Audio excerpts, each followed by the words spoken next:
like that with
That does not work without the support of the Zionist colonial establishment under our watch. Palestinians have vowed to never forget nor forgive. We will make this vow. We will never forget that AXA takes part in construction of illegal settlements and providing financial services to these settlements that strip Palestinians of their lands, their lives, their dreams, their homes. The three major banks are Bank Halomi, Leumi Bank, and Bank Israel Discount Bank. These banks have been a financial backbone for the Zionist project since 1948 in the Nakba and even today. Colonialism is not something of the past. It is happening right now. These banks are complicit in war crimes, making AXA complicit in these war crimes. The Palestinians' fight for liberation extends to our streets here, today, tomorrow, every single day when we come out to stand for Palestine. Where business decisions are happening in these offices, they cause pain and suffering for the Palestinians. It is up to us to disrupt the status quo and to stop allowing these companies to operate normally. No business as usual. So we will continue to come out and call AXA out for what it does, for investing $19.3 million. That's money that we cannot even imagine in our lifetime. And they make those investments willingly, and it's time for them to cut these ties. So I say, boycott! AXA! Boycott! AXA! Boycott! AXA!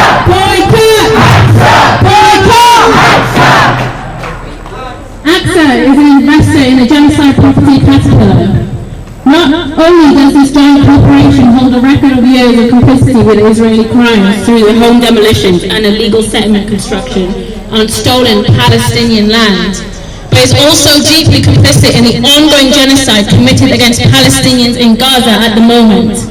The D9 bulldozers have been widely used by the Israeli army during all of its previous deadly assaults on Gaza. Since October 7th, the Israeli army has recruited an extensive number of D9 bulldozers that are causing massive destructions to roads, buildings, property and infrastructure in Gaza. AXA also invests in Volvo. Between the years of 2017 and 2021, the Israeli Ministry of Defense purchased over 6 million worth of services from Volvo's Israeli exclusive distributor for the purchase of Volvo equipment. This equipment is used for the demolition of Palestinian homes and infrastructure and the construction of settlements built on stolen Palestinian land. One drive around the streets of Palestine and you will see Volvo equipment bulldozing Palestinian homes, entire buildings, tents and water tanks. You will also see Volvo equipment in construction sites in Israeli settlements, brick by brick. Volvo cements the thefts of Palestinian lands. If this is not enough, AXA is an investor in IBM. This big tech has a big portfolio and complicity with the Israeli military apparatus, soaking its money with Palestinian blood. IBM provides software used in Israeli checkpoints where Palestinians are harassed, killed and prevented from moving freely in their own streets. It also provides services, equipment and technology to Israeli settlements and Israeli police, same as it did for apartheid South Africa. Boycott! AXA! Boycott! AXA! Boycott! AXA! Boycott! AXA! So we stood outside AXA Insurance. Israel murders, AXA Insurance. I did have a speech ready, but I've lost it in the room. But I mustn't go off the top of my head. So, 161 days, the onslaught, the genocide in Gaza has been taking place. It's been televised, live streamed, photographed, published, translated around the world in so many different languages. And we still have politicians struggling to understand what is happening. This government is trying to move the goalposts. That's what they're trying to do. Move the goalposts. We make some ground, they're moving. We make some ground, they're moving. But do you know what? We will be here longer than any politician, because the Palestinians will not forget. The Palestinians want to return. They will tell their children and their children and their children. In 2015, I was politicking in the village of Bereid. I was in Bereid. Just last week, a 13-year-old boy was shot in the head at an Israeli checkpoint. Shot in the head. The village I was picking, an Israeli soldier shot a 13-year-old. 3 incidents in his head. His dad was driving. He died in his father's arms. We hear about what's happening in Gaza, but there are secular colonial violence in the occupied West Bank. It's gone that extreme that the United States government and the British government has sanctioned individuals. But you know what? We shouldn't be sanctioning individuals. We should be sanctioning Israel as a state that allows the expansion of illegal settlements. That's what we need to go now. If you're looking for extremists, you have Israeli ministers talking genocidal talk. It is mentioned in the South Africa Stanton argument that they put in front of the Hague. If you want to talk about extremism, look at the Israeli ministers of the Knesset and what they are saying. And look at our own government. Look at our own government taking away our rights to protest and freedom of speech.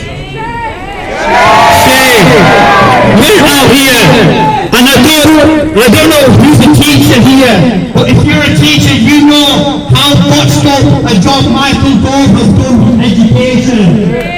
And you think that this man in charge, look at the amount of dodgy PPE contract deals he gave out to his mates during COVID, and you want to let him define what for MEND and CAGE. Do you know what MEND and CAGE do? MEND document Islamophobia.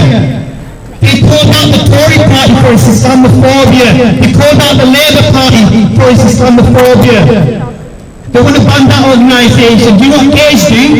CAGE are the organisation that when you are arrested under terrorism laws, they're the ones that come and defend you. If you're in the Muslim community and you're being charged with hate speech or potential terrorism charges, no one's going to touch your case apart from CAGE.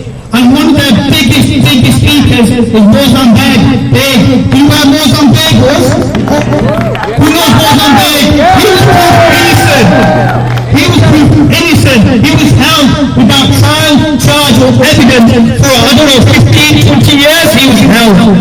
The same, no evidence, no charge, no evidence, are countless of Palestinians under military law in the Israeli prisons, which is illegal under the Geneva Convention. It's illegal. And we keep going on. I could be here all day. I know we've got a protest to finish, but I just want to finish on this. I want to send my utmost respect and solidarity with the first black female Minister of Parliament. One of the ladies that attacked me was called Newsington. She's faced racism. She's faced all sorts. And you know what? Not only from people that donate to the Tory party, but within their own ranks. And we talk about we have moved forward. But we are in living memory in my lifetime that someone in Parliament is facing racism.